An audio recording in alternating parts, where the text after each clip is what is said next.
I think we are in a situation of a national security crisis that is only going to get bigger. I think the Russians are running a strategic political warfare operation against the United States, and that we are at cyber war with them. Now, what appears to be happening is that they are running an operation to select or influence their preferred candidate to get into the White House. We are in danger. Our national intelligence and national security and the American democratic establishment of choosing a presidency is under attack right now, and we really need to take this seriously. In case you missed the date on that clip, that was Malcolm Nance on this show almost exactly 1 year ago, predicting the Russiagate crisis that has engulfed the Trump administration. In the years since Malcolm made those remarks, evidence has mounted that Russia meddled in our election to help get Trump elected. Whether the Republican presidential campaign cooperated in that attack is a matter of ongoing investigation. And this week, the Wall Street Journal reported the strongest evidence yet of possible collusion, detailing how a GOP operative, the now deceased Peter W. Smith, launched a quest to obtain emails he believed were stolen from Hillary Clinton's private server, while implying that he was connected to Michael Flynn.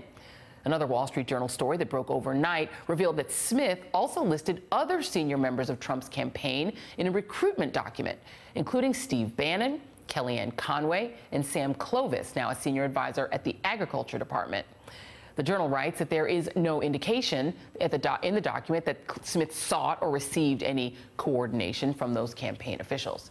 And joining me now is Malcolm Nance, the Russia forecaster. He's also the author of The Plot to Hack America. Naveed Jamali, former FBI double agent and author of How to Catch a Russian Spy.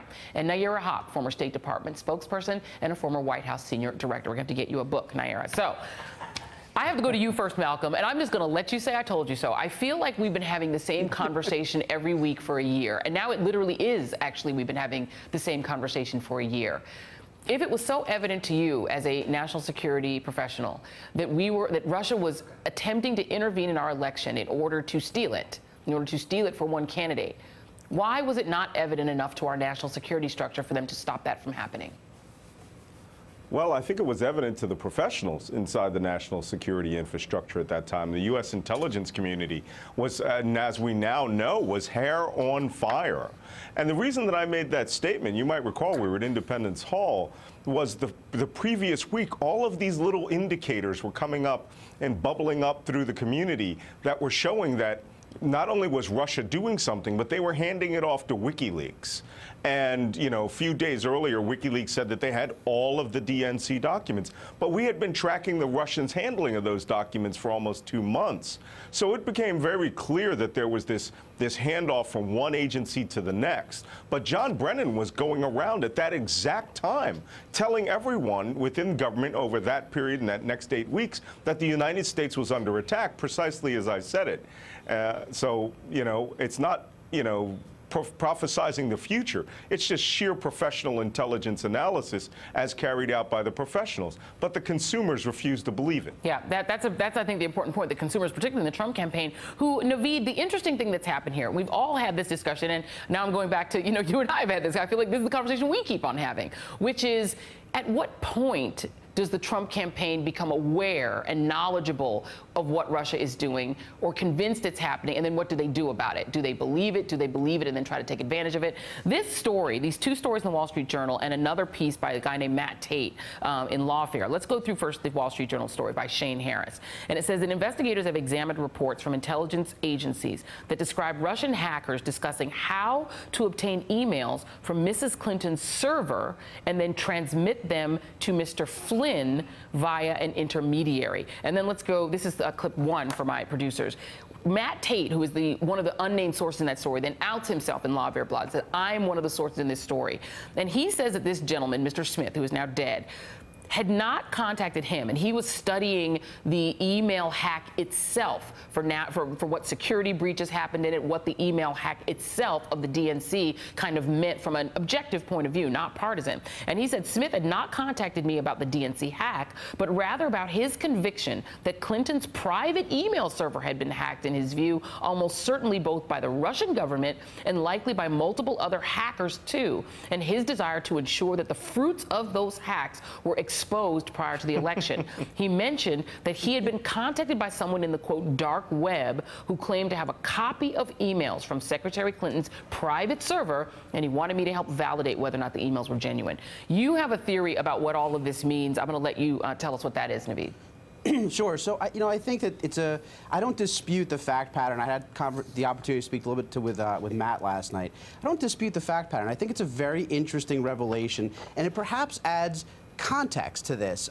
Look, I think that if the Russians did in fact have Hillary Clinton's emails, then they probably would have released them using WikiLeaks. I mean, it seems like they had the perfect mechanism to do that. So there's another thing here. If we think about what did Russia want to do? Well, we know that they want to destabilize the United States. They want to delegitimize our election system and certainly harm Hillary Clinton, who they believed was going to be the president. So I think that the alternative here is perhaps this may have been a very clever dangle operation. And what that means, a dangle is what it implies. It's to evoke an imagery of sort of a bright lit lure in a dark ocean, and to sort of see what fishies come swimming up. So you put out there, hey, we have these 30,000 these missing emails.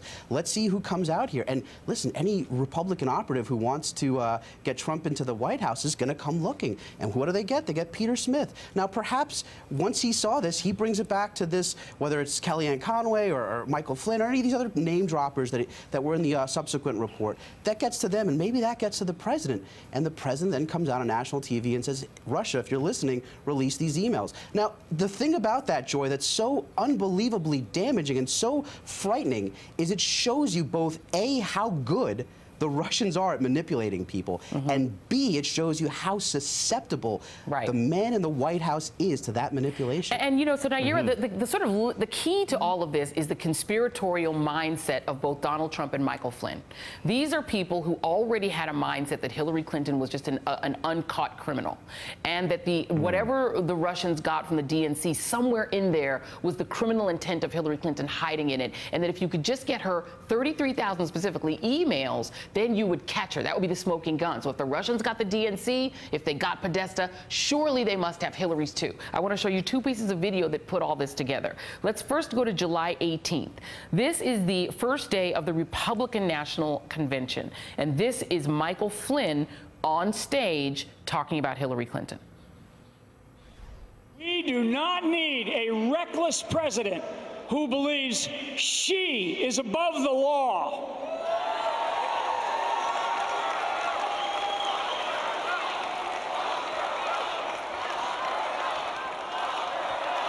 Lock her up. That's right. That's right. Lock her up. I'm going to tell you what. She put our nation's security at extremely high risk with her careless use of a private email server. Okay, and now we fast forward 1 week later, and this is on July 26th, 1 week later. This is actually the same weekend that Malcolm and I had this conversation. And so, Nayyirah, this is Donald Trump, and now the Democratic National Convention, I believe, has already started, and Donald Trump says a very specific thing to Russia. Take a listen. Russia, if you're listening, I hope you're able to find the 30,000 emails that are missing. I think you will probably be rewarded mightily by our press. And not to get too conspiratorial, but he did that news conference in Miami, the same place that this Mr. Smith was, in Florida. Your thoughts? This is what winning at all costs looks like, and it's about winning in a personal capacity. It's not about winning for the United States of America, and this is the problem when national security is set aside for the advantage of a particular individual who wants to win public office. This is a fundamental divide that we are seeing not just last year during the election season, but that Russia has been trying to manipulate and take advantage of with the Trump family for almost a decade, ever since the collapse of the Soviet Union, the sell-off of Russian assets. Business people around the world have seen this as an opportunity for them to make money. And Trump is essentially like a Russian oligarch. This is why you see lots of images of the Trump family in Russia building business interests, developing these networks and connections with Putin and his team. And unfortunately, with the election of the United States, they had to pay back, and that's what Putin and Russia have been playing on, is this Trump family personal interest in business, economics, for their personal gain, and not for the national security of the United States. And I'm going to give you the last word on this, Malcolm, because you did predict it, so I'm going to give you the last word on it. Matt Tate said in Lawfare that when he tried to explain to Peter W. Smith that if he had received this, if he'd been contacted by the dark web with Clinton's personal emails, he should take it very seriously, that possibly it may have been part of a wider Russian campaign against the United States. Smith, however, didn't seem to care. If they were genuine, they would hurt Clinton's chances and therefore help Trump. Did he become an unwitting asset, in your view, due to his zeal to try to beat Hillary Clinton? Absolutely, he's an unwitting asset. And as you recall in my book, I wrote about all these people were unwitting assets. You know, the Russians use two methodologies, like Naveed said. The dangle, where they put something before your eyes, but they also go direct from time to time. And I think Michael Flynn may have been the subject of a direct approach, you know, hey, go after Hillary Clinton. But can I just say one last thing? I know precisely when this information was injected into the bloodstream of American politics. Early 2016, there was a news report from Russia that was put out through Sputnik and another smaller agency, which was picked up by a right-wing blogger.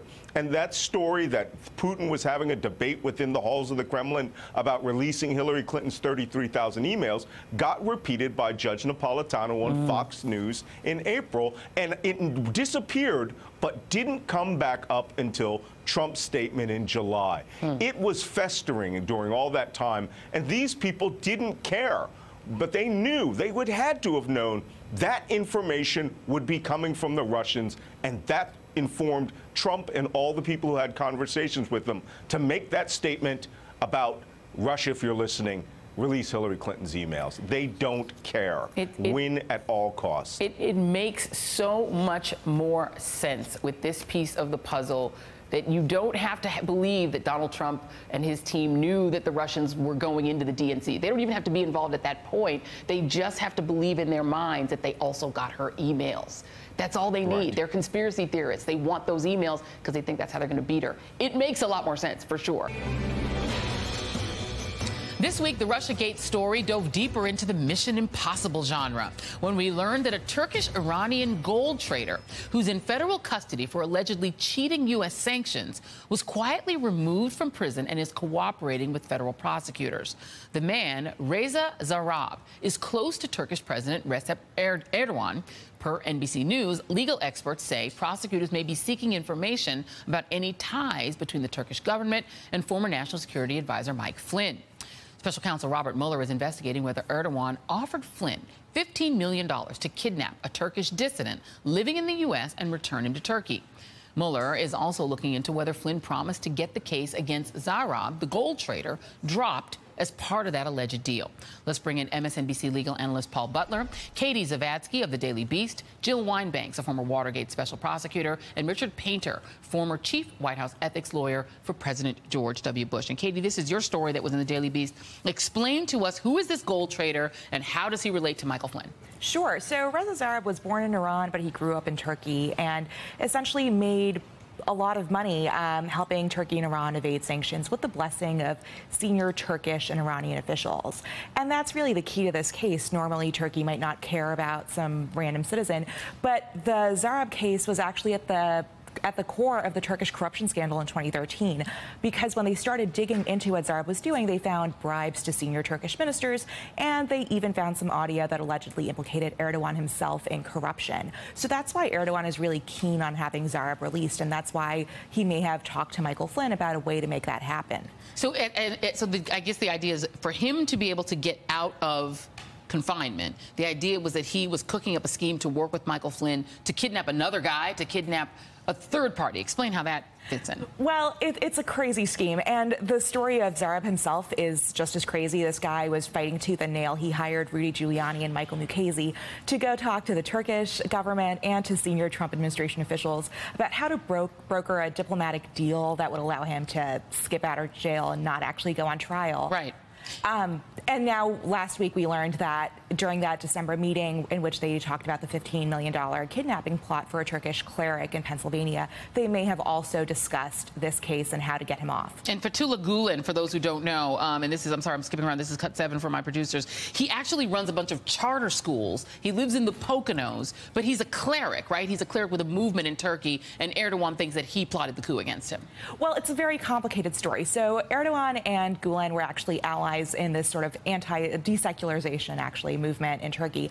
And then they had a falling out. And since then, everything that goes wrong, it's automatically the Gulenists' fault.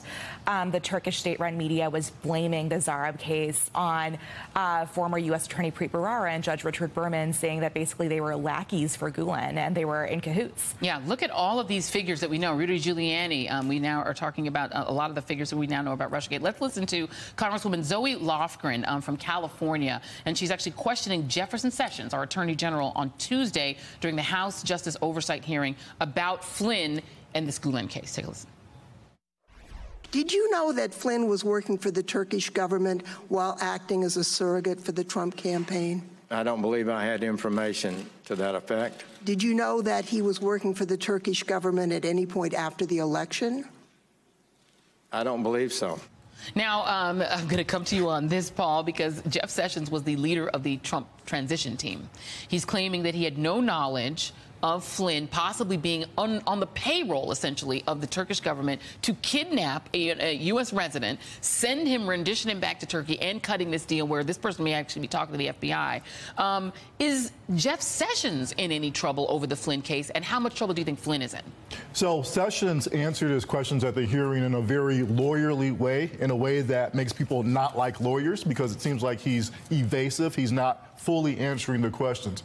Michael Flynn, I'm thinking about Valentine's Day this year. President Trump met with then FBI Director Comey and said, can you see your way clear to giving Michael Flynn a break?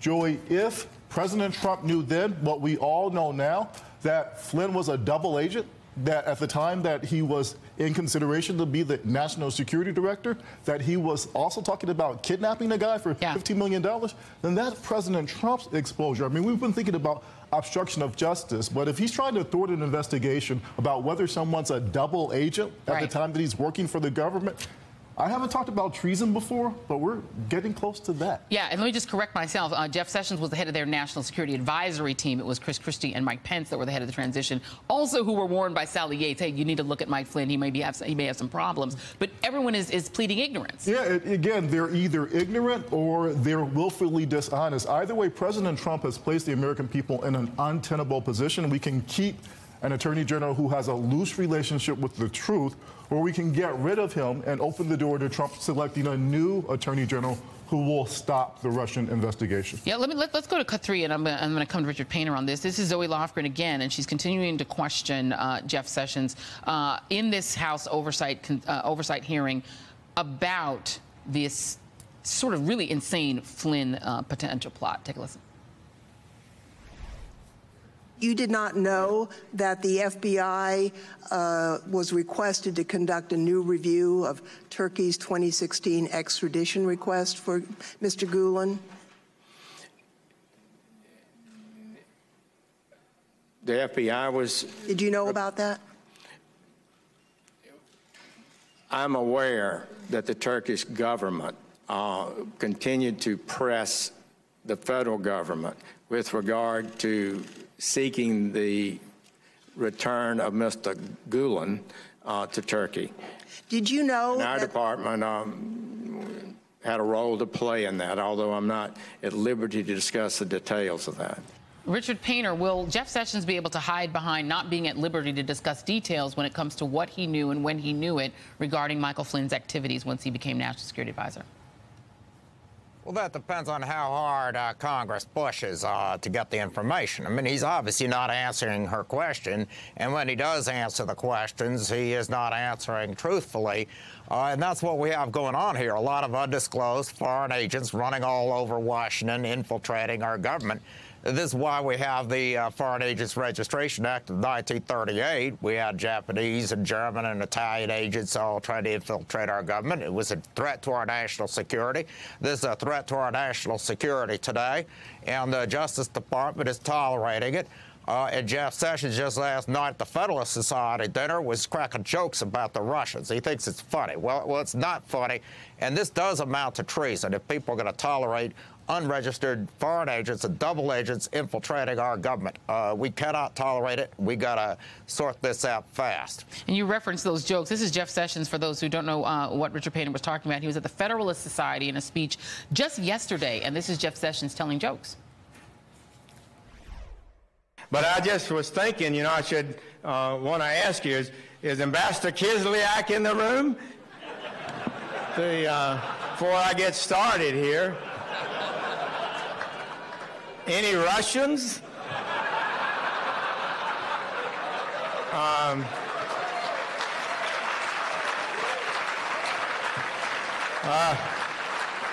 Anybody been to Russia? Got a cousin in Russia or something. Jill Wine-Banks, you were involved in the Watergate investigation. Do you recall any members of the Nixon administration finding the aspects of that investigation humorous? I'm sorry, I couldn't hear your question. No, I'm asking, you were involved in the Watergate investigation. Do you recall any members of the Nixon administration finding anything about that investigation to be funny? No, I don't. I don't think this was particularly funny either, because it's nothing to be laughing about. But I think the more important question is, what did the president know and when did he know it? And that was a Watergate question of great importance. And here it is, too, because if the president likely knew about the investigation into the Turkish connections of Flynn, whether he knew about the kidnapping potential of Gulen, or just the fact that he had an unregistered foreign agent working on his national security team, is a very important question and could change the dynamics of the obstruction of justice from just obstructing the Russia investigation into, as has been pointed out, a potentially treasonous investigation. Yeah, we shall see where this goes. Paul Butler, Katie Zavadzky, Jill Wine-Banks, Richard Painter, thank you all. Appreciate it. We'll have you guys back. And up next, Jared Kushner on the hot seat again.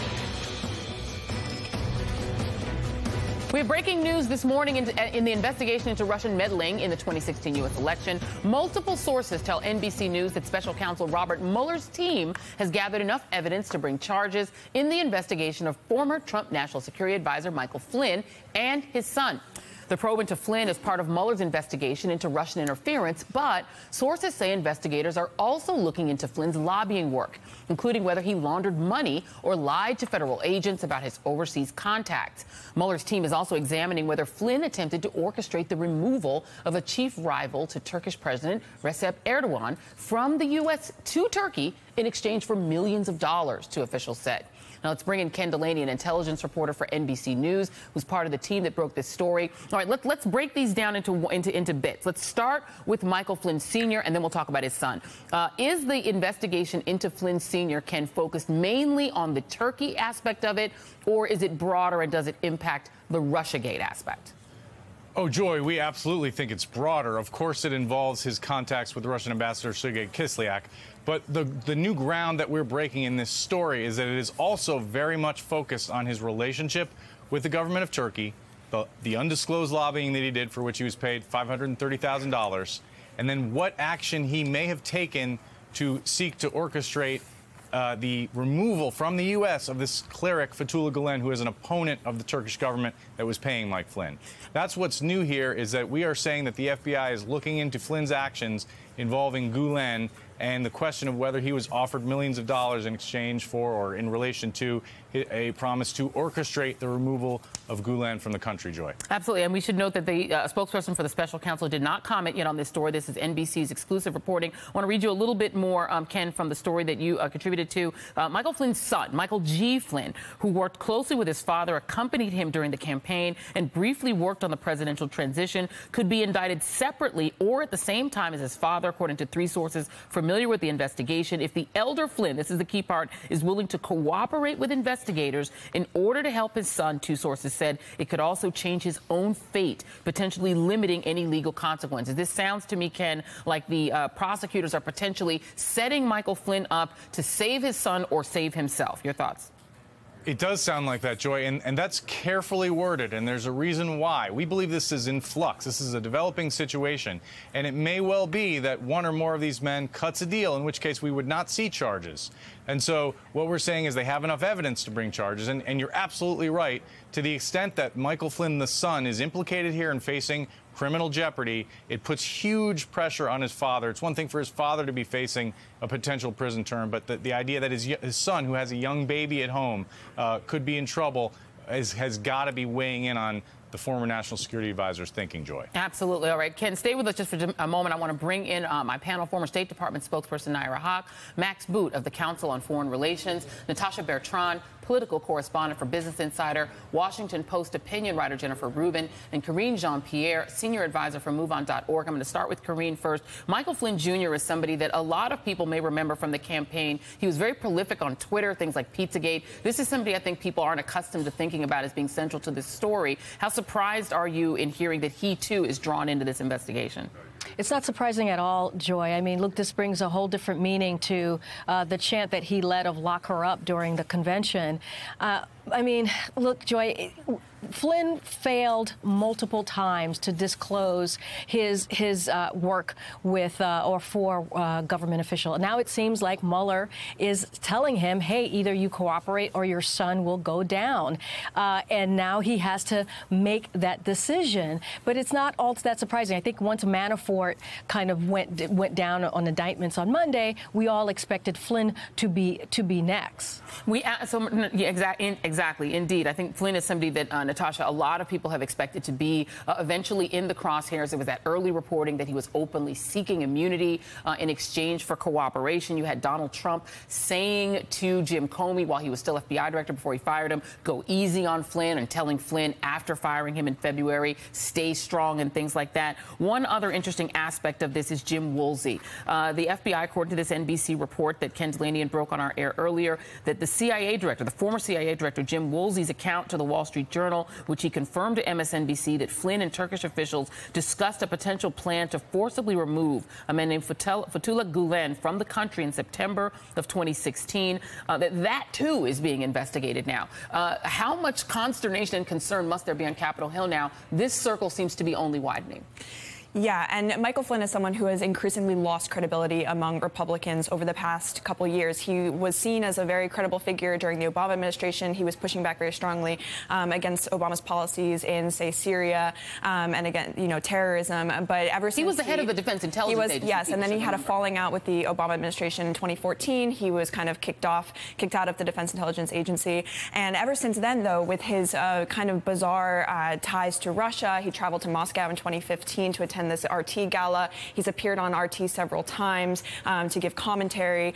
He did some work for, RT since then. It's just kind of, he's lost a lot of credibility, and I would not be surprised if people on the Hill were now, more than ever trying to distance himself from this White House, because first you have Paul Manafort, who's indicted, who's very close to the Trump campaign, obviously, and now you have the first current or former, Trump administration official to possibly face charges. Yeah, and you have George Papadopoulos actually a cooperating witness. We don't know if that means wearing a wire. We don't know what that means. Max Boot, of this unknown band of foreign policy advisors that were named to the Trump campaign, the one person who did actually have some stature and a track record was Michael Flynn. I wonder if you could describe how much consternation there is inside the foreign policy world as to what happened to this guy. He was seen as sort of a really high-flying, fast-rising star within the defense intelligence establishment when he was named to DIA, turfed out in 2014. Is there any sense of what went wrong from there? That's a great question, Joe. I mean, you have to kind of savor the irony of a guy who at the Republican National Convention was leading chants of lock her up, is now in serious danger of himself getting locked up. And this is a tragedy in many ways. I mean, I've known Mike Flynn for years, back to the time when he was the chief intelligence officer in Afghanistan for General Stan McChrystal, and then before that, the Joint Special Operations Command, where he had a terrific reputation as a very good tactical intelligence officer. He was somebody that Stan McChrystal wanted at his right hand when he was tackling any important assignment. And he was very well respected, which is why he became director of the Defense Intelligence Agency. I mean, I have in my office a picture of me with Mike Flynn of the Defense Intelligence Agency. Yeah. But then when he was fired from that job, which he blamed on President Obama, but which I really think was the work of Director of National Intelligence Jim Clapper, he seemed to snap. And a lot of people who know him, including me, just can't figure out what the heck happened to him, that he started acting in ways that no general should act, leading these chants of lock her up, palling around with Vladimir Putin, and getting engaged in these shady dealings with Turkey and becoming this unregistered foreign agent. I mean, it's a tragedy and it's a disgrace, and it just shows you the way that anybody who comes into the Trump orbit is ultimately going to be tarred by the experience. And not to mention the fact that how could he have not anticipated that any conversations he was having or text messages he was sharing with Sergei Kislyak and other Russian officials were being monitored because the Russian end is being monitored. I don't understand. He read those transcripts himself when he was the director of the Defense Intelligence Agency. How could he be so stupid and so unethical? It's mind-boggling, truly. It's truly mind-boggling. At the same time, Naira, we have Donald Trump on an overseas trip in Asia, an important trip given the tensions with North Korea and what's going on in the world. The last time that Donald Trump was on an important overseas trip, he found himself dictating a misleading statement for his son, Donald Trump Jr., who, along with the now indicted Paul Manafort, the then campaign chairman, and Jared Kushner, met with Russian officials at Trump Tower the same day Donald Trump announced, "We're going to get you, Hillary Clinton," on his Twitter feed. I'm wondering what must be happening on Air Force One as he travels country to country today. Well, clearly people are trying to tackle and intervene between him and his cell phone to avoid whatever might happen on Twitter. And it's unfortunate that that is now the job of senior military leaders and diplomats, is to keep the president away from a toy that can get him in trouble. Around him also are 29 business leaders on this trip. And that's important to understand, because underpinning all of this and Trump's real goals of how he deals with foreign policy and diplomacy are his business interests. Just a few weeks ago, the Chinese government sent in some people to try to take back a Chinese dissident. These people were here on visas. They lied. They were actually security officials. They violated their visas. And then a hotel owner in the United States went to the White House to say the Chinese would like this person back. Will you give him up? This is a pattern. This is exactly what Flynn was involved in. An autocratic government is trying to crack down on its people and is trying to use business interests to try to get these people back. This not only undermines Donald Trump's credibility in dealing as a diplomat and standing for human rights, but it undermines the broader United States message and philosophy of what we stand for in the world, which is protecting human rights, freedom of press, freedom of speech. At this moment, the United States, because of Donald Trump, looks like it stands up for personal, corrupt business practices. And, you know, Jennifer Rubin, to make that point, you have Donald Trump, who owns a $200,000 a head private club, who we do not know who the members are, but we keep getting little inklings that perhaps members of that club can be protected from extradition if Donald Trump wishes, that there are special perks involved. We do have, in a sense, Donald Trump becoming more like other world leaders that we could name that are not so savory necessarily, whose business interests and whose essentially financial interests get really deeply entangled with their interest in leading their governments. It's extraordinary. It really is. And actually, the fee used to be $100,000. He doubled it once he became president, because he now can monetize the presidency in a way that no one has ever done before. He began this trip in Hawaii, where he was again touting a Trump property. No one has used the presidency to advance his own personal business interests, and there's a reason why he's getting away with it, and that is that Republicans don't care. They could easily stop this. They could easily either pass legislation or invoke the emoluments clause and prohibit him from receiving income and monies from foreign leaders, but they roll over and play dead. And you're right, this is becoming a banana republic, a third world dictatorship, where the rule of law is sublimated.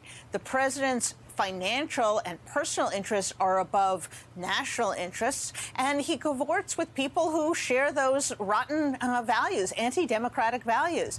I would say that as far as the Flynn thing goes, we should remember how we first learned about this, or how he first got in trouble, and that was potentially lying to FBI agents discovered by Sally Yates, who then went to the White House, the White House counsel, to rat him out and say, listen, we can't have the vice president of the United States going around repeating these things. Flynn is lying. And so he's involved every which way. He's involved in Russia. He's involved in Turkey, and he's involved in the dishonesty that we saw from Sessions, we saw from other people, in trying to conceal these Russian contacts. So he's got about 3 pressure points, and now that they have his son, they are going to pressure him and see if he coughs up some more information. You know, Ken, that's an important point, because I think that, you know, because the Turkey aspect of it is sort of an important and key aspect of this current reporting, it is sort of extraordinary to remember that this was a man who was the national security advisor to a presidential campaign, who then became the national security advisor of the United States, an incredibly high position for someone now accused of essentially making deals with foreign powers and getting paid for it, including while he was sitting. Are these investigations being named National Security Advisor, or could this potentially be for activities while he was National Security Advisor? Joy, our sources are telling us that it's absolutely both. You'll recall that when the coup happened last July, the attempted coup in Turkey, Flynn actually spoke publicly in favor of that coup. But once he began being paid by a businessman with ties to the government of Turkey, he completely changed his views and published an op-ed on Election Day condemning the coup. And now we are made to understand that the FBI is examining whether he took any action to try to facilitate the removal of this cleric that Turkey accuses of fomenting the coup, Fethullah Gulen, after he became National Security Advisor. We were reporting in the story that there was an attempt to have the FBI look into, once again, whether the Justice Department should extradite this person, and the reply back was, we just don't have the evidence to do it. And that's the position of the U.S. government. So a lot of questions there about what Flynn did while he was in the government. I also want to make the point that we ran all of our reporting past Flynn's lawyer, Rob Kellner, and he declined to comment, did not say a word. This is the same lawyer who a while ago at one point said that my client has a story to tell, and was seeking immunity from the Senate committees. Interesting. And let's not forget that it took about 15 days for the Trump White House to act on Sally Yates's hair on fire warning that the same gentleman, Michael Flynn, their national security advisor, was potentially subject to blackmail and should be removed. That's something that was told to the Trump transition team as well as to the leadership there. And that also includes Vice President Mike Pence, who was informed of that as well. So the circle, again, is only widening. People had information. They didn't act on it. NBC's Ken Delanian, Nayyera Haq, Max Boot, Natasha Bertrand, Jennifer Rubin, Karine Jean-Pierre is sticking around. Thank you all for staying. Really appreciate it. And up next, Donna Brazile held her first TV appearance since dropping bombs on the DNC and the Hillary Clinton campaign. We will discuss that next. Stay with us.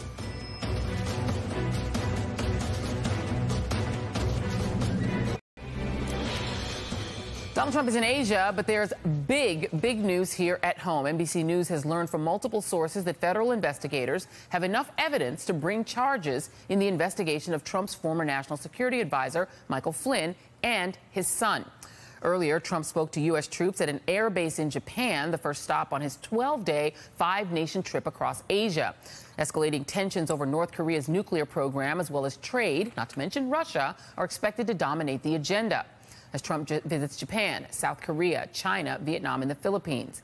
And while Trump may hope to shift attention away from Russiagate while overseas, he apparently plans to meet with Russian leader Vladimir Putin in Vietnam later this week. And joining me now, former State Department spokesperson Nayyera Haq. Max Boot is back with me, and Washington Post opinion writer Jennifer Rubin also joined. Thank you all for being here. Nayyera, the last time Donald Trump was traveling, and this was his trip to Europe last year in July, he found himself dictating talking points aboard Air Force One as he was leaving Germany to come back about a certain Trump Tower meeting, a June 2016 Trump Tower meeting where his son, Jared Kushner, and Paul Manafort attended with Russian officials talking about getting dirt on Hillary Clinton. So these foreign policy trips have a way of being interrupted by Russiagate.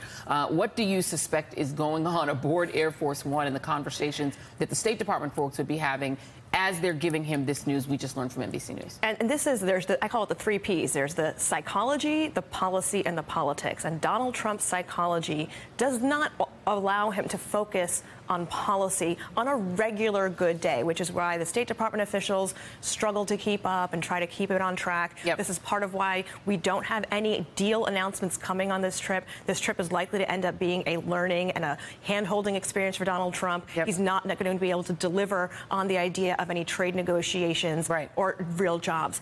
That's the policy side. His psychology on the politics front is going to set him any deals sideways. Because he's going to clearly want to get hands-on involved in any of the management and strategy. We already know that he's had trouble with his lawyers, and Jared has had trouble with the lawyers because Donald wants to get directly involved in the legal strategy. So anytime something pops up, he's going to want to get directly involved to the distraction of anything else happening productive for the country on this trip.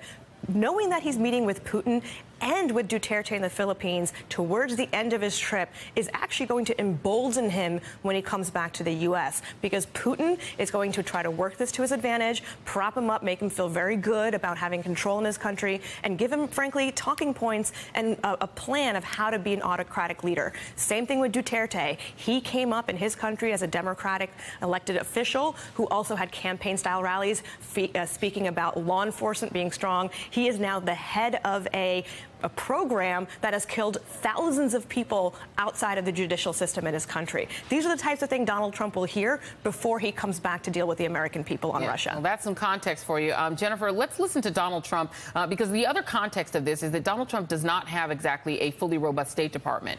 He's on this world trip, but not only is the State Department really been gutted by his Secretary of State, a lot of seats unfilled, Donald Trump doesn't seem to even see that as a problem. He sees himself as his own chief diplomat. This is Donald Trump on Laura Ingram's show earlier this week about the unfilled State Department slots. And there is a concern that the State Department currently is undermining your agenda. So we don't need all the people that they want. You know, don't forget, I'm a business person, and I tell my people, well, you don't need to fill slots, don't fill them. But we have some people that I'm not happy with their But Assistant Secretary of State, you're not getting rid of that position. But let me tell you, the one that matters is me.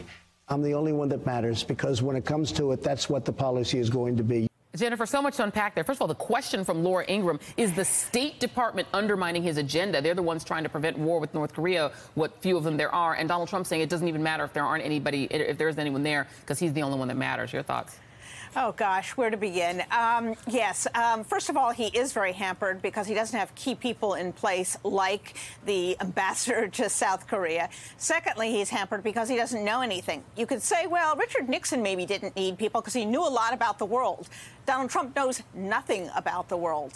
And you're right, and Naira is correct that Trump is not going to be able to resist commenting on the latest information. Remember, we left off last week, as Congressman Lieu reminded us, with Trump essentially cajoling, ordering, encouraging his State Department, his Judicial Department, rather, and the FBI to go after his political enemies, to go after Hillary Clinton, which I do believe is an impeachable offense. So with this now coming, he certainly is going to begin haranguing the special prosecutor. He certainly is going to be bringing up Hillary Clinton again. I can imagine there's a mad scramble to try to get his phone away from him, but that doesn't seem to work.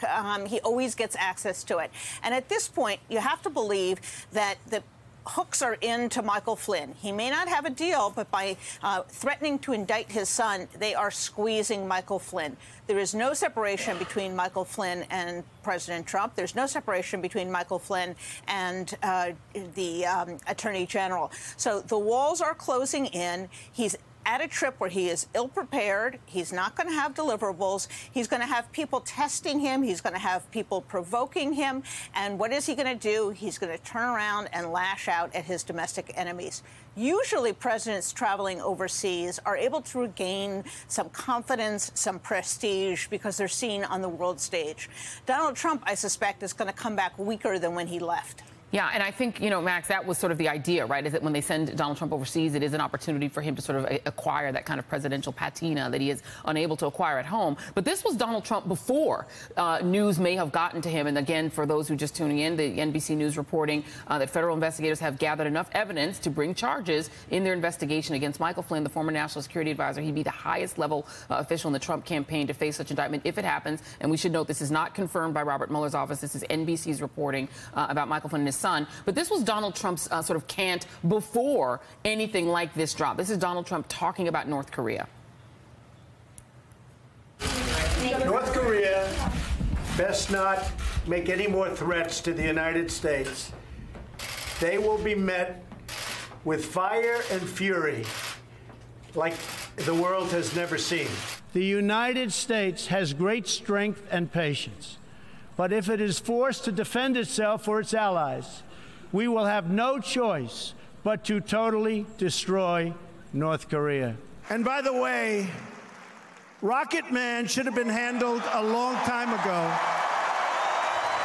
And really quickly, this is H.R. McMaster, the National Security Advisor, who was asked on Thursday if Trump would tone down his rhetoric. And this is before any breaking news, whether he would tone it down. So the president will use whatever language he wants to use, obviously. So we shouldn't expect any modulation in the language because of where he is? Well, I don't think the president really modulates his language. Have you noticed him do that? Max, I wonder if you could just use your lurid imagination to wonder what is sort of the anti-modulation we can expect now. Well, I mean, as you were showing, Joy, even in the best of times, Donald Trump sounds pretty deranged. So you can imagine when you turn the pressure up a few notches, what happens at that point. Anything can happen. Now, I think what he has going for him on this trip is the fact that all of the leaders that he's meeting with have an institutional interest in basically shielding him from public scrutiny, propping him up, trying to ingratiate themselves in the way that Shinzo Abe has done fairly skillfully over the last year. So all of them are basically going to make Trump look good. The problem that comes in there is if he's in a press conference, if he has any kind of unscripted occasion where he actually gets to talk off the cuff, all bets are off because you don't know what's going to come out of his mouth. He could, wind up attacking the U.S.-South Korea trade deal. He could make more, lunatic threats against North Korea that will ratchet up tensions and increase the risk of nuclear war. You just don't know what he's going to be up to. But certainly the fact that, he's been so distracted. I mean, even going out on this trip, he was tweeting about, Hillary Clinton and this phony uranium scandal and all. I mean, that's where his head is at. He knows, as Jennifer said, he knows nothing about the issues. He knows nothing about the countries. And he's focused on his own political turmoil at home, which is also decreasing his credibility abroad to the extent that he has any credibility to begin with. So, bottom line here, Joy, is, I mean, I am embarrassed to see this man as our president, but I am doubly embarrassed when he is abroad representing our country because he has no idea of how to do that and how to behave in a remotely presidential fashion. Yeah, and there's a new Washington Post ABC poll that shows just dismal numbers across the board, but whether or not Americans trust Trump to act responsibly on North Korea, only 32% say that they do. I wonder in terms of speaking erratically, Naira, you already have had, Max mentioned Shinzo Abe. You already had Donald Trump, according to the Japan Times newspaper, make comments that he couldn't understand why a country of samurai warriors didn't shoot down North Korean missiles. So he's already made that gaffe per the papers that Shinzo Abe might be reading. You already have reporting that China has already essentially won in this Trump era. It has increased China's leverage and power. It does seem to be that at this point, China sort of has the whip hand over whatever happens in this region going forward because Trump is president. China is absolutely going to exploit this opportunity, not just of Trump being overseas and uninformed about how the region works and the history there, but also that he will be distracted politically. There are several things that China wants right now. They want U.S. troops out of South Korea.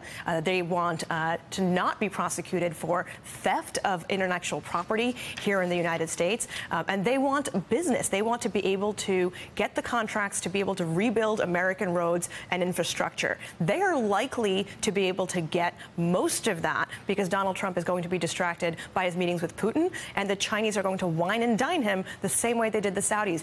Foreign leaders understand the psychology of our president just as well as we do because they see it on display on the news and on Twitter. They know avoid any of the staff because they don't matter anymore. It is all about getting directly to the guy. It is not by accident that Shinzo Abe spent half a day golfing with Donald Trump because that is far more productive for reaching their goals, having fancy dinners and a state dinner, far more productive than actually having a business or policy conversation. And especially given that his State Department has no teeth, essentially, and no personnel. Jennifer, and I've talked to Max about this, too. I'm going to ask both of you about it. I'm going to start with you. This concept of American weakness is something that, I think we've talked about it before and the consequences of it. And I think that for Americans who may not pay as much attention to foreign policy, if you could sort of explain why this even matters. Like, if you're home in Sheboygan, why does it matter if the American president appears weak on the world stage? Since World War II, the United States has been the superpower that has really held the international economic and political system together. We've not had a world war, at least not yet, thank goodness. We've had a system of trade. We've had the expansion of democracies and capitalism. We did not see Europe sink into communism or fascism after World War II. And that's largely because of the United States, that we've knitted together these alliances, that we have set certain rules of the road in trade, in international behavior. And when we don't play that role, when we seem to be cheering on the rogue states, when we give a high five to the president of the Philippines who's engaged in extrajudicial killings, that system begins to fray and fall apart. And the result will be more conflict. The result will be trade problems for the American business community, and it will be a diminution of the values that we hold dear: human rights, democracy.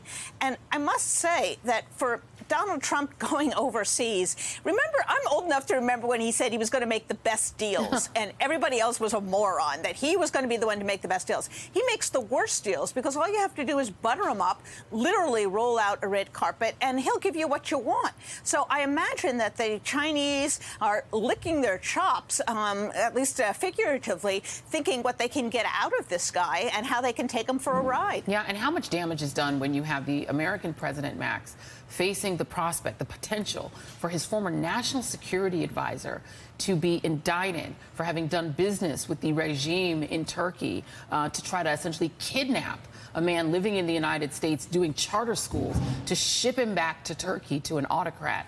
I mean, I just wonder, from the point of view of those who are watching foreign policy from abroad, what must they be thinking? Well, this is completely undermining everything that the United States has stood for more than 70 years, because we consistently go around the world telling other countries that they need to have a free press, they need to have accountability, they need to decrease corruption, they need to have the rule of law. And all those things Trump is undermining at home. I mean, how can you look with a straight face at somebody like Xi Jinping and say to him, you know, don't use the Chinese legal system to go after your political opponents, when that's exactly what Trump is proposing to do right here at home? Yeah. I mean, this is everything that the United States has stood for, Donald Trump is opposed to. And I truly fear the long-term consequences of this, because I think it is leading to a loss of American credibility, a loss of American moral authority. And at the end of the day, I don't think that our Democratic allies can really trust this anymore. I mean, I was just looking at a poll here which shows that the popularity of the U.S. president is down to 17% in South Korea, 24% in Japan, from highs of over 80% under President Obama. If that continues, it does long-term damage to the U.S. position in the world, and that damages our security and our economy. Yeah, at the risk of ruining everybody's Sunday, given the breaking news, I'm just going to ask if our guests can just hang around just for a little bit longer. We're going to try to bring you guys back if you can stay. So everybody hopefully stay nearby.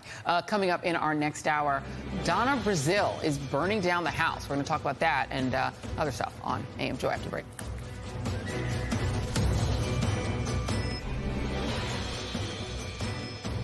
You don't believe that surrogates from the Trump campaign had communications with the Russians. Is that what you're saying? I did not, and I'm not aware of anyone else that did. Good morning and welcome to AM Joy. Donald Trump is back on the world stage this week with a trek across Asia. We'll have more on that in a bit. But here at home, the twists and turns of the Russia investigation and Trump's response have brought Attorney General Jefferson Sessions squarely into the spotlight. Sessions' congressional testimony about his role in the Trump campaign appeared to be contradicted by revelations that campaign advisor George Papadopoulos informed Sessions and Trump of his connections to Russian officials, and that Carter Page told Sessions he was going to Russia in July of 2016, a trip where we now know he met with a member of Russian leadership. Now, it makes sense that Papadopoulos and Page, who were foreign policy advisors to the Trump campaign, would communicate with Sessions, since he was the chairman of the Trump campaign's National Security Advisory Committee, on which they sat, a post he was named to in March of 2016. What made less sense, frankly, were Sessions' claims of complete ignorance about what any of the advisors did, which foreign diplomats they spoke to, or whether they told him they planned to travel to Russia. Meanwhile, Trump continues to lash out at his AG for failing to prosecute his political opponents, tweeting this week, "Everybody's asking why the Justice Department and FBI isn't looking into all the dishonesty going on with crooked Hillary and the Dems." But if Trump were to fire Sessions, who was recused from the FBI's Russia probe, wouldn't that clear the way for a new AG who could potentially fire the man in charge of the investigation? Joining me now to untangle it all is Democratic Congressman Ted Lieu, who sits on the House Judiciary Committee. And Congressman, good morning to you. You have accused Jeff Sessions flat out of perjury and said he should absolutely resign. Would you stand by that call for him to resign, even if it cleared the way for Donald Trump to fire Bob Mueller by appointing a new non-recused AG? I would, and that's because the rule of law is a bipartisan issue. Whether you're a Democrat or Republican, you want the White House to follow the rule of law, and that means you can't have your top law enforcement official have violated felonies and still be in his position. And it's not as if Jeff Sessions was caught jaywalking. He was caught lying to Congress under oath in order to get confirmed. That undercuts his credibility and makes it so that the American people in Congress can no longer trust him. He needs to resign. A source close to Jeff Sessions has told the media that the March 31 comments by this Papadopoulos person that they're calling it did not leave an impression. And this is someone familiar with Jeff Sessions' views. We don't know who that is. As far as Sessions seemed to be concerned when he shut down this idea of Papadopoulos engaging with Russia, that was the end of it, and he moved the meeting along to other issues. And this is a claim that during the meeting at which Papadopoulos says that he informed him that he wanted to go to Russia, Sessions shot it down, and therefore, when he was testifying to get confirmed, he just didn't remember. Does that seem credible to you, and would that extricate him from a perjury accusation such as you've made? Not at all, because not only did Papadopoulos tell Sessions, Sessions actually responded to Papadopoulos' request. So for Jeff Sessions to now claim that he was not aware of that strains credibility. And then you've got Carter Page also telling Jeff Sessions that he was going to go to Russia. So Jeff Sessions, to me, is committing perjury in plain view, and he cannot remain in his position. And Senator Al Franken on the Senate side of this has sent a letter to Jeff Sessions asking this question. Did you fail to mention Mr. Papadopoulos' Russian contacts because you did not remember hearing Mr. Papadopoulos describe his connections that could help arrange a meeting between then-candidate Trump and President Putin? The American people deserve a complete and accurate accounting of the facts. And it's requested that he please respond in writing by Friday, November 10th, this coming Friday. If Jeff Sessions does not send a response to Senator Franken on that question, what do you think should happen next? I think Congress needs to hold additional hearings, both in the Senate as well in the House. And keep in mind, this is the second time Jeff Sessions has committed perjury, because he also said that he himself did not have contacts with Russians. And it turns out he, in fact, had a meeting with the Russian ambassador and potentially other communications. So he is committing perjury in plain view before the American people. He cannot remain in office. Congressman Ted Lieu, making it very, very plain. I'm going to actually hold you just for a moment. I want to bring into the panel Natasha Bertrand, political correspondent for Business Insider, Max Boot of the Council on Foreign Relations, and Karine Jean-Pierre, senior advisor to MoveOn.org. And I want to play for the panel the January 10th exchange between Senator Franken and Jeff Sessions. And this is when he was sitting for confirmation to be Attorney General. Let's play that exchange. If there is any evidence that anyone affiliated with the Trump campaign communicated with the Russian government in the course of this campaign, what will you do? Senator Franken, I'm not aware of any of those activities. I have been called a surrogate at a time or two in that campaign, and I did not have communications with the Russians. Okay, so Sessions was not a surrogate for the campaign. I'm sitting here looking at the Politico article from when Donald Trump named his advisory committee on national security and foreign policy. Jeff Sessions was the chairman of the National Security Committee, so he was not just a surrogate. But I want to go through a quick timeline. Sessions says he is not aware of any of those activities. Here's the timeline. March 31, 2016, the same month that Jeff Sessions was named chairman of that Foreign Policy Committee. March 31st, Sessions attends a meeting where Papadopoulos brings up the Russia contacts. April 27th, he attends a reception at the Mayflower Hotel with Sergei Kislyak, the Russian ambassador. Trump is in attendance. June, Carter Page tells Sessions, reportedly, according to Page, about his July trip to Russia, his planned trip to Russia. July 19, there's a meeting at the Republican National Convention that includes Kislyak and Sessions. And in September, meeting with Kislyak in his Senate office. I'll start with you, Natasha. It seems to be there's a prima facie case here that Jeff Sessions either has the worst memory in history, because there are multiple instances in which he's in the room with Papadopoulos, with Page, or with Kislyak, or that maybe there is a perjury case. Is there concern among Republicans on Capitol Hill that he might have indeed perjured himself beyond Congressman Lieu? There's definitely concern, and I think that one of the most interesting parts about this is that we're getting two conflicting messages from people supposedly close to Sessions and familiar with his thinking. On the one hand, some people are saying, well, he kind of breezed past it, he shot down the idea, but then they moved on very quickly. And on the other hand, you have some people saying, no, he forcefully shot it down. He said, don't talk about this ever again because it might leak. So, you know, if he really did forcefully shoot it down to that extent, then it really makes you wonder, well, how could he have forgotten an exchange like that? Yeah, absolutely. And, you know, Max, you know, you have this George Papadopoulos character who's being represented as the coffee boy by Republicans who are trying to distance themselves from him. Not only was he at that meeting sitting 2 seats away from Donald Trump during a foreign policy briefing that the Trump campaign tweeted out as proof that they're serious on foreign policy, but Papadopoulos was also sent to Cleveland during the RNC convention, where he was invited by the American Jewish Committee to speak on a panel about U.S. foreign policy. In attendance, Congressman Tom Marino of Pennsylvania, Ted Yoho of Florida, both members of the House Foreign Affairs Committee, Bob Corker of Tennessee, the chairman of the Senate Foreign Relations Committee, gave opening remarks. So he seems to have been a coffee boy who met a lot of congressmen and senators. Absolutely, and he should have set off some alarm bells to begin with. I mean, this is a guy who lied about his role in Model UN. I mean, who the heck lies about Model UN? But I mean, the whole campaign was full of these marginal characters, completely dishonest, without any qualifications to be foreign policy advisors, and they all seem to have connections to Russia. I mean, were there any Trump senior campaign officials who did not have official ties to Russia and did not lie about those ties? Yeah. I mean, I was privileged to be a foreign policy advisor on 3 Republican presidential campaigns.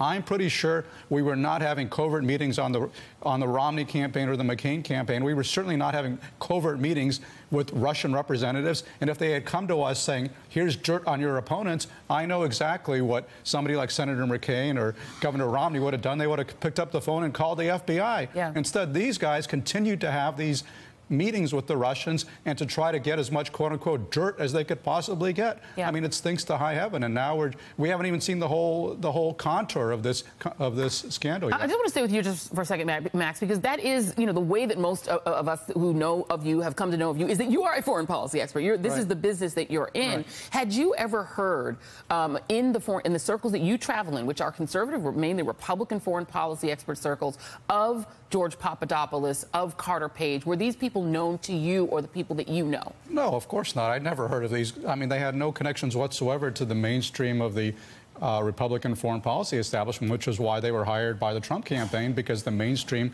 of the Republican foreign policy establishment concluded correctly that this was a guy who was utterly unqualified and unfit to be commander-in-chief. And most of us signed letters saying that we opposed his candidacy from the get-go. And so who did that leave to advise him? It left folks like Papadopoulos, like Carter Page, and also folks like Mike Flynn, who, as we know, was an unregistered foreign agent at the same time that he was advising the Trump campaign. I mean, this is deeply troubling, and these ties continue into the present day. And Karine, you know, there are 2 ways to then look at that. You know, as Max just explained, Donald Trump was not taken seriously. And in March of 2016, he was seen by many Republicans as somebody who would bury Goldwater the Republican Party if he became the nominee. There was talk of a potential convention fight to keep him from getting the nomination. He puts out this slate of people who are putting Model UN as their credentials to be foreign policy advisors.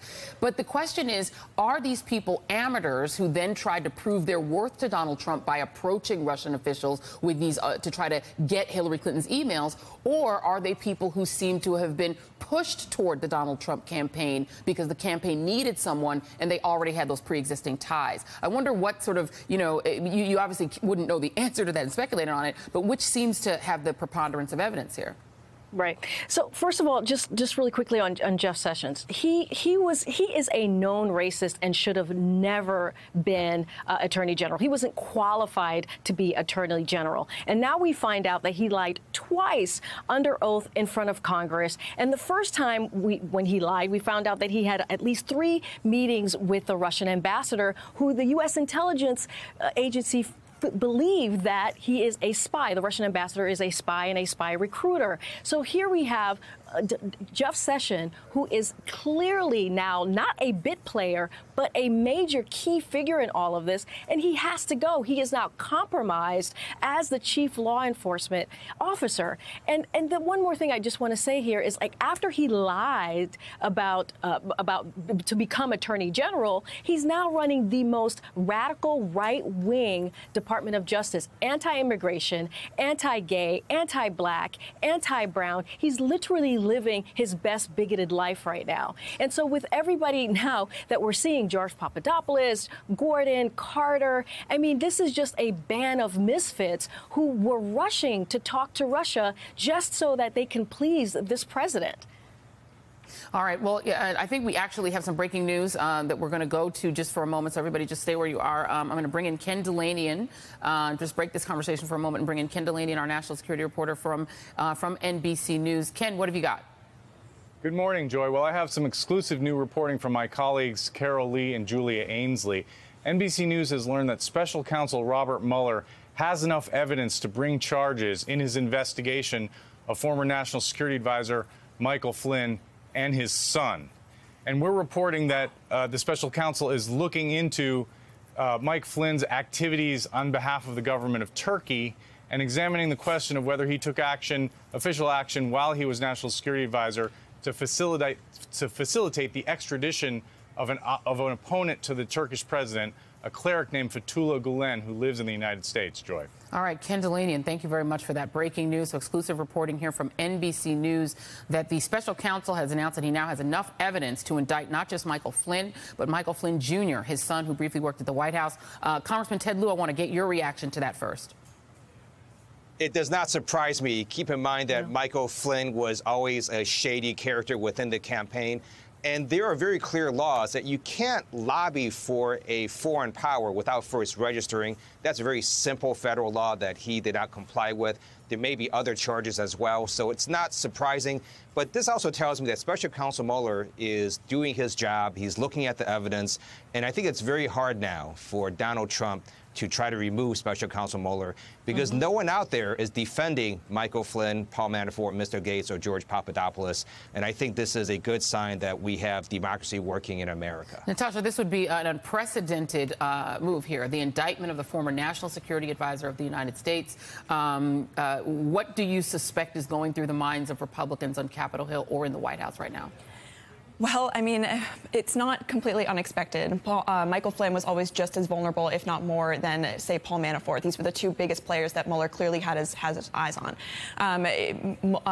Michael Flynn, his, foreign lobbying that he only recently just disclosed about his ties to the Turkish government, that always made him an extremely high target on Mueller's list. And, back in March, Flynn's attorney actually went to the Congressional Intelligence Committees, put out a statement to the FBI essentially saying, Flynn has a story to tell, and he's eager to tell it, but he's only going to tell it in exchange for immunity. So clearly that has not happened. Clearly the intelligence communities, clearly Mueller has not given him immunity, and now he's going to be facing the consequences. And, Max, the January 27 infamous meeting between Jim Comey before he was fired and Donald Trump, at that meeting in which Jeff Sessions was ushered out of the room, the subject of the meeting was Donald Trump asking him to go easy on Michael Flynn. How worried should the White House be that Michael Flynn now and his son could face indictment?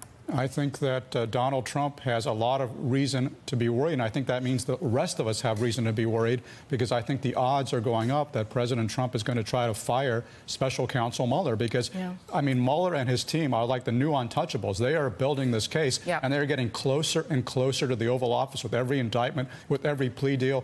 Donald Trump knows that his record will not stand up to the kind of scrutiny that Bob Mueller was subjected to. And so he knows that it's going to be bad for him if he tries to fire Mueller, but it could be worse for him if he doesn't fire Mueller and Mueller accumulates all the evidence to start going after not just Manafort and Flynn, but after Jared Kushner, after Donald Trump Jr.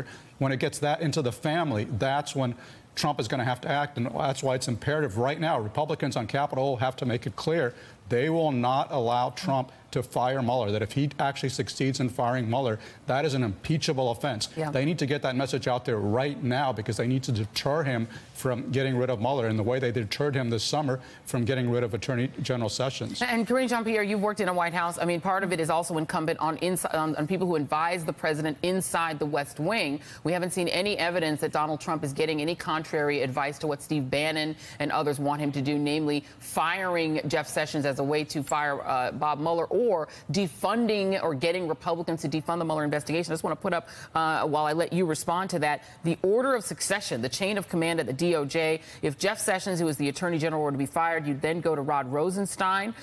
This was the former job that Sally Yates held as the Deputy Attorney General. Rod Rosenstein has indicated he will not fire Bob Mueller unless it is for cause. After that, you get to Rachel Brand, who is the Associate Attorney General. Then you have Dana Bente, who resigned or announced that he would resign on October 27th. He is actually still the U.S. Attorney for the Eastern District of Virginia, the former acting Attorney General, but has indicated he will resign, so indicates he probably wouldn't fire Bob Mueller either. What do you suspect the advice is going around the West Wing, or what would it normally be? Let's actually go on Earth 1 for a minute. If this were a normal White House, what would the West Wing advisors be telling the President of the United States right now? Well, if it was a normal White House, we certainly would not have fired FBI Director James Comey in the first place to have triggered the special counsel, Rob Mueller, to be put into place in this independent investigation on Russia. So, I mean, it goes so far from how abnormal all of this has been. But, Joy, the thing about this is that Donald Trump has made it very clear to the American people that he thinks this Russia investigation is a hoax. And I think we need to believe him. The American public needs to believe him. And I think it's incumbent on Congress to protect Mueller, to protect the Mueller's budget, and make sure that that the firing of Mueller doesn't happen. And there's another thing, too, that we haven't talked about that Donald Trump, as it's been reported, has been thinking about, is pardoning. He is seriously, as we all know from now, is thinking about pardoning maybe Michael Flynn, maybe Jared Kushner if it gets to that point. And so we are potentially going to be headed into a constitutional crisis because this president is feeling the walls are closing in, and this is what we've seen from him already with obstruction of justice. Now, we're going to keep this panel just for 1 second. I want everybody to hold on just for a second. I want to go back to Ken Delaney for just one moment. Ken, you have some additional context to the news that you just broke earlier, and tell us what that is. Yeah, Joy, I just want to make sure everyone understands, because this is an investigation into collusion with Russia. But there's also an element here about Mike Flynn and Turkey. If you recall, the former CIA director, James Woolsey, told the story first to the Wall Street Journal, then he confirmed it to MSNBC, that he was in a meeting, but this is before the election now, where he believed Mike Flynn was speaking to Turkish officials about removing this cleric, Fethullah Gulen, something that he thought looked very close to kidnapping, and he was uncomfortable with it. He reported it through an intermediary to then Vice President Joe Biden, and it was reported to the FBI. And we're also saying in our story that the FBI is looking into that element of it, and we are also reporting that the FBI and Special Counsel Mueller are examining whether Mike Flynn took any action after he took office as National Security Advisor to try to orchestrate the removal of this cleric. Now, don't forget, Mike Flynn was paid more than $500,000 to do some lobbying on behalf of the government of Turkey. This was a huge goal of the government of Turkey, was to get this cleric who lives in the Pocono Mountains back to Turkey because Turkey believes he was involved in an attempted coup there. Now, that is disputed, and the Justice Department so far has not been willing to extradite this man. But that is sort of what, in part, this investigation is about, we are learning, Joy. And it's important, Ken, just to stay with you just for a moment, and also within this story that Ken just broke on our air, that the special counsel believes there's enough evidence to potentially indict not just Mike Flynn, but also his son. Ken, there's also some reporting that you guys have in this story that Flynn's son, Michael G. Flynn, who worked closely with his father, accompanied him during the campaign, briefly worked on the presidential transition, could be indicted either separately or at the same time as his father, and that there's a potential that Flynn, the elder Flynn, could potentially cut a deal in order to get an easier deal for his son. Talk a little bit about that, if you could.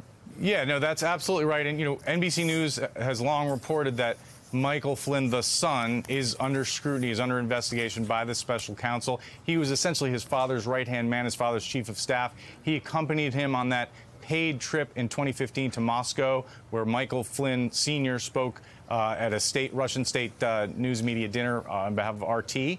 And so both men are under investigation. It is not entirely clear whether charges are contemplated against one or both. We're sort of we're keeping that intentionally vague because we believe that this is all in flux, and it's absolutely possible that Mike Flynn, feeling the pressure that his son may be charged, cuts a deal, and we see no charges either this week or in the coming days. Joy. Indeed. Ken Delaney, and thank you very much for that reporting. We really appreciate it. The breaking news again for those who are just tuning in, that the special counsel, Robert Mueller's office, has announced that it has enough evidence to bring charges in the investigation of Michael Flynn. I want to thank Ken Delaney and Congressman Ted Lieu, Natasha Bertrand, Max and Karine will be back later in the show. Thank you guys all very much. And up next, Donald Trump is on his third foreign policy trip. What could go wrong? Stay with us.